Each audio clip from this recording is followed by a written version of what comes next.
No, you're fine. Oh, there it is. Hi, and welcome to the next episode of Overcome Yourself, the podcast.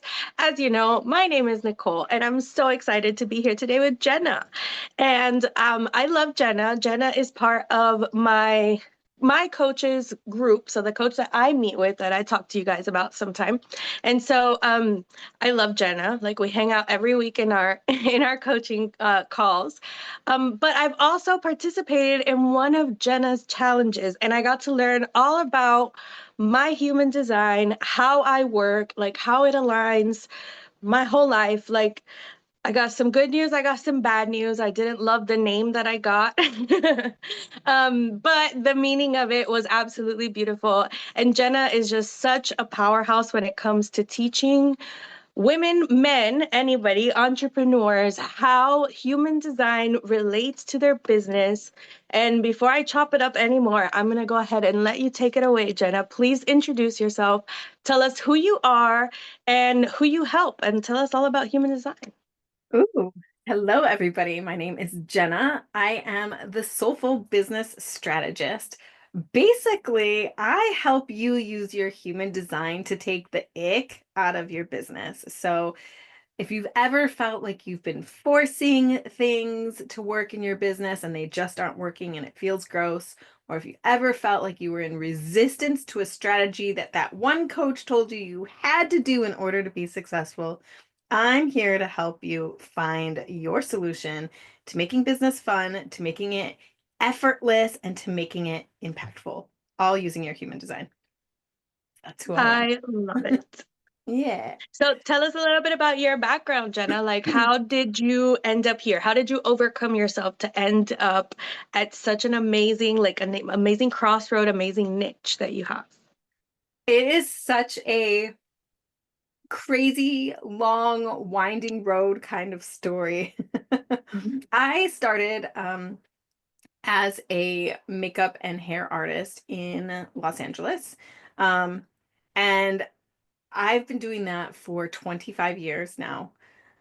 It's it was I celebrated so many major highs in my career as a makeup artist. I was working with celebrities. I went on tour with musicians. I did red carpet stuff. I had the kind of career that a lot of makeup and hair people across the nation would have looked at and been like, oh my gosh, I'm so jealous. But y'all, my bank account did not match that. I was constantly struggling to pay rent, to keep food on my table, to keep the lights on. I never had a savings account. I always referred to myself as a starving artist. And it took me a whole nationwide pandemic shutdown and a complete and total pivot in my life to really see all the ways that I had been holding myself back in my career the whole time. Um, so from there, a lot of mindset work, a lot of self-awareness, a lot of overcoming myself ensued so that I could get over all those ways that I was holding myself back because I really could have gone so much bigger in that career. I really could have been making money hand over fist in that career. But, there was imposter syndrome, there was low self-esteem, there was just all this like limiting belief around who I was as an artist and what I was capable of. So in 2020, when the world shut down, my career shut down because all of Hollywood just went dark and I had nothing to do. And so, I sat on the couch in complete and utter depression for a couple of months, but then I picked myself up and I was like, okay, I can't sit here forever, like just saying my life sucks and I'm not making money. I decided to go all in on creating a bridal beauty business because I noticed that people who worked in weddings, something I had always poo-pooed before, they were still making money and they were making good money. And I was like, well, why can't I do that? So I started to create a business. I hired a business coach so I could actually treat it like a business. And for the very first time in my life, I was looking at my artistry like a business instead of referring to myself as a starving, struggling artist. That was when I really just started to realize all those ways that I had been keeping myself small. So as I worked to overcome all of those things, to shift my mindset, I realized that there were other women doing the same things to themselves, holding themselves back in whatever way, keeping themselves small in whatever way because of things that they've been told, taught, what they formulated as a belief. Um, so I knew I wanted to help them, and not just in the world of makeup and hair. I knew I wanted to actually help them with their mindset, their beliefs. So I wanted to become a coach. I had no idea how to become a coach. That in and of itself is a whole long, windy, twisty road, my road to being a coach. But somewhere along the way, I stumbled across human design, and learning that system, understanding that system and how it applied for me started to change everything. And then at one point in time, I had this total light bulb connection of, let's connect my human design to my business. Let's use my specific and unique traits and characteristics of my human design directly in how I do my business. And that is when I actually started making money as a coach. Because up until that point, it had been crickets. There, I feel like I'm rambling, sorry. You No, it's know, fantastic. there's been this trend on Instagram lately where people say like I'm X years old and I'm not ashamed to admit. Um, and mine was, I'm a 47-year-old business coach who's not ashamed to admit that for the first 3 years of my business, I made $0. And the reason why is because I was so caught up in my head about making sure I was doing it right and not making the wrong choices, that I was making choices that didn't align with me. I was implementing strategies that felt icky. I was forcing myself to do things that felt like a total energy zapper, that drained me, that made me like not excited about my business. But I was showing up every single day, doing all the things. And it got to the point where I'm like in tears. I'm doing everything right. I'm doing all the things. I'm constantly working. I'm exhausted all the time. I haven't made a single sale. And that's when that light bulb moment happened. And I was like, wait a second. What if I'm doing all the wrong things? And that's why I'm not making any sales. So I found a way to, first, it was with expression and communication, use my voice according to my human design. And that's what people finally started to respond to and engage with me and take notice of me. And then I started to branch out and see, well, how else can I apply my human design to what I'm doing? So my voice, my brand identity, my purpose with my business, how I lead people, how I lead myself, how I schedule my week, how I show up, when I don't show up, all the things. It's all done according to my human design. So that's what brought me here today. So I want to know, for the people in the audience who maybe are not familiar with human design, because we get in our spaces, right? And then we're talking with people who are very familiar, they're doing the same things as us, but then we go outside of those circles and human design is not as something that is familiar. So can you give us like a quick rundown of, because I know it's really big, but can you kind of Yes. explain what it is? Yes, absolutely. Human design is it's considered the science of differentiation, which means it's basically a study of how every single one of us are completely unique from the other. Like there are 8+ billion people in this world. Human design says that not one single one of us is like the other. We are all unique. What it does is it utilizes your birth information, the exact time, the exact location, and the day that you were born, and it basically takes that information, sees how the planets aligned, and creates this entire blueprint for you. So it has some similarities to astrology. Human design, the system itself, actually layers several other existing sciences and systems like astrology, like the chakras, like Kabbalah tree of life, the Chinese I Ching, which is a very ancient system, quantum physics. It utilizes all of these different sciences and systems and like synthesizes them, kind of layers them together to see how they all play together. And it just, like I said, takes your birth data to create this blueprint according to exactly how the planets aligned that moment that you came onto this earth. And it tells you everything about you. Now, it's not something, for those of you who don't know what human design is, it's not something that is specifically applied to business. It is an overall blueprint for who you are and how you are in this world in your most natural state of being. before your parents told you who to be, before your teachers and the media and the government all told you what you had to be, human design is who you actually are before all of that. So, um, I personally apply it to my business, but you can use it for everything in life. Relationships, I found it's very impactful when you're looking at your relationships with other people. Um, my husband uses it in his acting career. He utilizes it when he's writing characters, which is really cool. In fact, we've even thought to do like a whole workshop with actors using human design so they can like come at their character study from a whole new level. So it really is so diverse, and multifaceted that it is, like I said, an overall blueprint for your entire existence. Amazing. That is as comprehensive as it can get. If you have not gotten into human design, like Jenna said, it's so specific and there are so many different um, specifications. There's so many different areas. And so it's kind of hard to explain. So the best thing to do is like jump into Jenna's group and get one of her readings. But let's use me as an example. So I know for a fact that like one of the big categories that you can be is like, for example, I'm a generator. And that's like one of the first things that we identified. So can you tell me a little bit about what that means for me and other people who might be generators, how we can use that in our business? 100%. So human design, like you said, is so vast. It has over 1,000 touch points or pieces of information about you are layered into this chart. Um, and so it can feel really overwhelming for somebody who stumbles upon human design for the first time. You're like, oh my God, I don't know what any of this means. Um, Here's the cool thing about human design. You don't have to.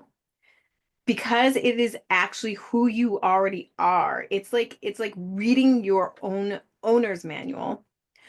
All you have to do is start being in alignment with the most basic components, the foundational components of human design. And all of those other thousands of touch points or pieces of information just fall into place naturally. It's just who you are. Like you don't have to do anything. It's just you're just allowing it to shine through. So what are the foundational components? So the biggest piece that you'll hear when you stumble across human design is what's your type? There are 5 types in human design. You could be a manifester, a generator like Nicole, a manifesting generator, a projector like myself, or a reflector. So what does all of that mean? It basically refers to your energy or your aura. So it is the energy that you are putting out into this world in its most like basic form. Nicole is a generator.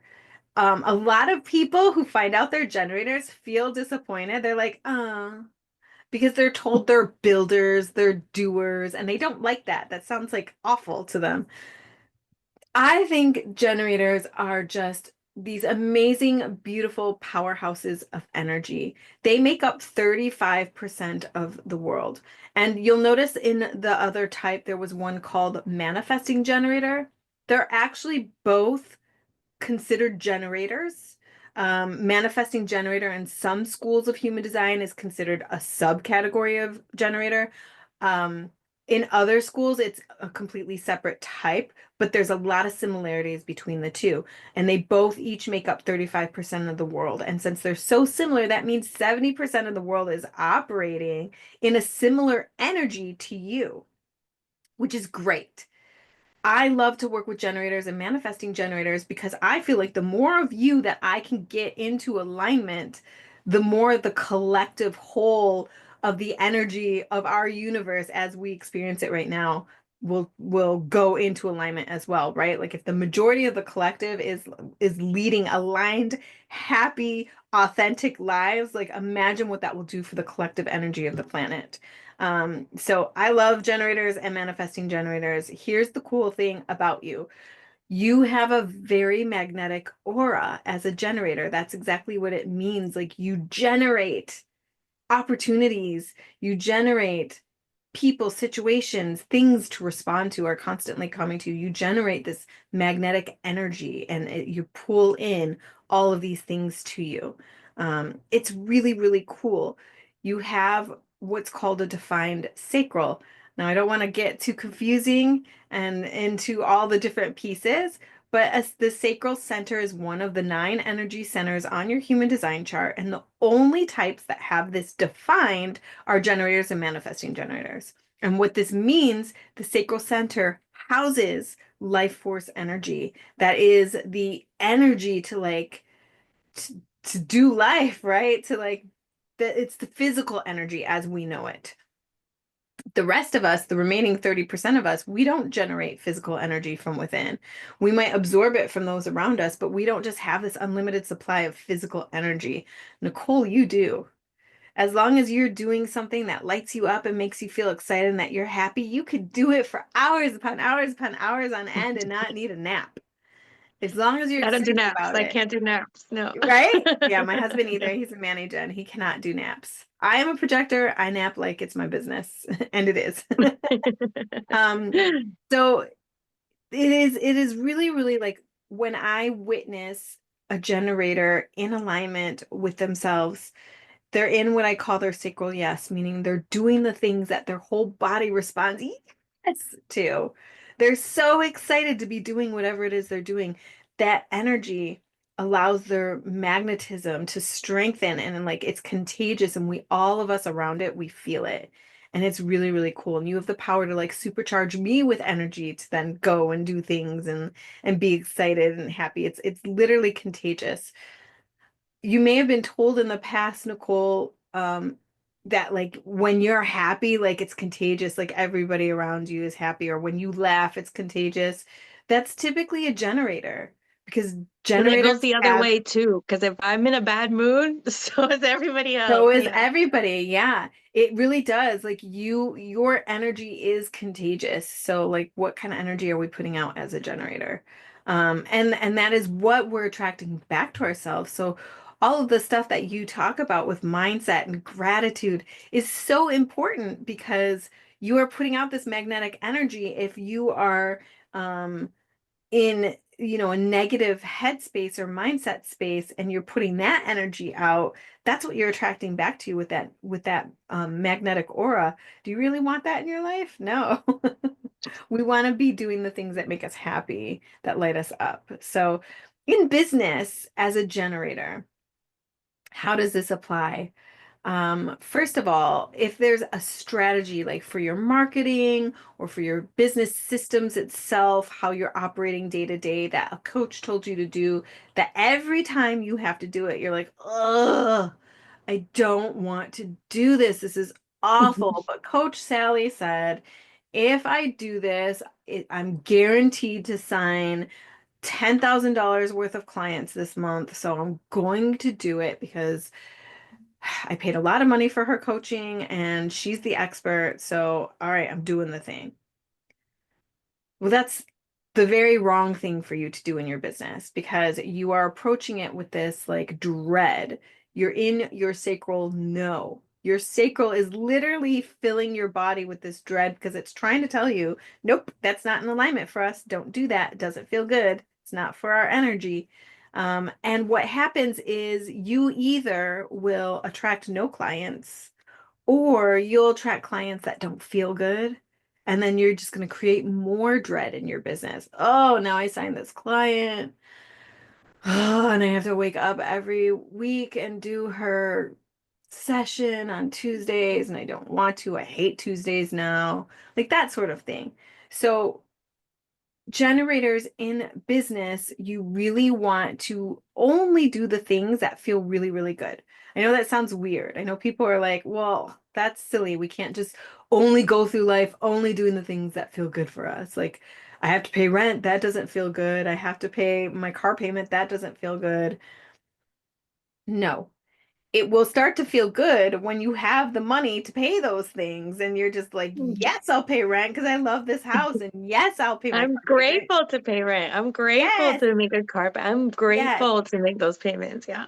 yes. And that falls into alignment for you when you're following the yeses of your sacral. That translates into your gut, right? Your gut is saying, yes, do this. So do those things. And when your gut says, no, no, no, no, no, I don't want to do that. I'm dreading that. I hate that. Don't do those things. You can either let them go and release them from your life altogether, or delegate them to something else if they're things that absolutely have to be done, or how can we reframe it so our sacral responds to a yes? But you really want to be cognizant of only saying yes to the things. So that means like if your coach told you you had to slide into 50 DMs a day and cold pitch these 50 Not people a happening. day, and that feels Not like heck to happening. you, yeah, don't No. do that. No. Don't do that. That is a waste of your time and your energy, and you're going to burn out. Your sacral eventually is going to be like, I'm too exhausted. We can't do this anymore. It's unsustainable, and you're not going to yield the results that you want. Now, if your sacral is like, oh my gosh, I'm so excited to connect with 50 complete strangers today and tell them about how I can change their lives, then that's your sacral telling you, yes, do that strategy. So that's the difference. You want to only do the things that are really lighting you up and making you feel good about your business. It's so important as a generator with a defined sacral that you're doing that.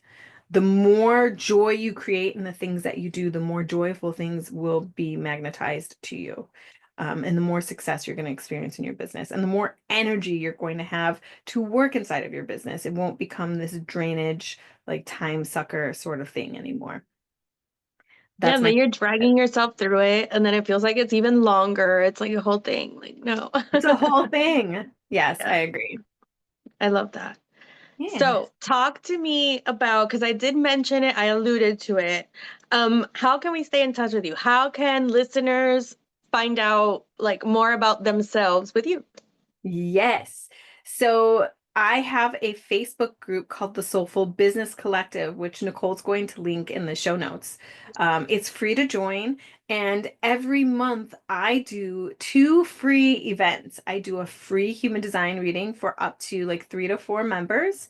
And it's like a first come, first serve sign up situation. I'll place a post the week prior to the date and say, hey, who wants a human design reading? Sign up here on this post. And you just put your name down. And then the first 3 to 4, depending on my energy, I will cap it at either 3 or 4. They get the slots. And then we meet up on Zoom and I live stream in the group so everybody can benefit. And I do a 15-ish minute human design reading for them. And a lot of times we talk about their businesses because it is a human design for business group, but sometimes we'll just talk about like human design and how it relates to their life. Um, so they'll get a little mini reading. The way I do human design is way different. Everything I do is intuitively based. So it's not the traditional, like, um, I guess, kind of cookie cutter reading that you might get from I don't want to say it in a negative way, but there are some like it's like a pianist who's classically trained versus a pianist who just sits down and just starts jamming. I'm the one who'll just start jamming versus somebody else who memorized all the facts and information and like basically looks at your chart and gives you those pieces of information verbatim from what they learned. I'm going to look at your chart and I'm going to feel into your energy because I am a projector and I see deep into your energetic field. I see deep into your soul. And I'm able to like pull out the things that you need to hear from your chart. So that's kind of how I do my human design readings for my members and for any of my clients. But that's free once a month. I do that. And then the other free thing I do in my group is live coaching. So once a month also, we will live stream into the group and you can ask me anything you want about your business, about human design, about your business with human design. Just say hi.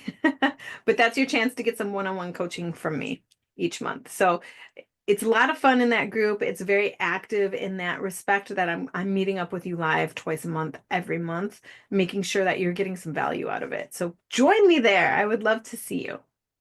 Join us. I'm in there with you as well. So that would be Yes. so much fun. Yes. Absolutely. And you did mention that you also had a gift for the audience for being here with us today. Absolutely. So I have a free workbook called Soulful Offers That Sell. It is pretty value packed. It's like a thick, juicy workbook. It's something like 26 pages long. People are like, that's your freebie. Like, I can't help it, man. I go deep. But it's all about aligning your offers to your human design energetics so that it feels good, it feels authentic to you, and you'll actually get a response from your audience when you are presenting it in this way. So that will also be linked in the show notes for you to sign up for. Yes, it will. And how can they follow you? How can we keep in touch with you and follow along with you on social media? Yes, you can follow me on Facebook, Jenna Gargiola. Big mouthful of a name, so Nicole will link that in the show notes as well. Um, and I'd love to see you. Facebook is my main playground, so I'd like to see you in my group or following along on my profile. That's where I like to play the most because I find that it's a platform where you can really nurture relationships and strong connections with people instead of it being about amassing like vast number of followers and and likes and stuff. I'm a relationships person, so come and connect with me there. Say hi. Let me know that you listen to this podcast. Let's have a conversation. Let's connect. Let's get to know each other. I love friends. Love it. And Jenna's amazing. So definitely encourage you to go join her group and go hang out with her. And before we sign off here, big juicy tip. Like, what's the best tip that you have for your clients? Give us a preview. I'm going to go back to what I was talking about with generators, and I think this applies to everybody. If it feels gross, don't do it. Focus on what feels really good for you. Just because one person said you had to do it this way does not mean it's the be all and end all to business. I think business, just like every single one of us, is completely unique to the person running it. So do what feels good for you. Find your own I way. love it. And what if you find a new way that works even better, right? Like it's all Exactly. about innovation. So I love Exactly. it. Break the mold. So thank you so much for joining us today, Jenna. This has been absolutely amazing. And we will see you guys next time on the next episode of Overcome Yourself, the podcast. Bye. Yay. Bye.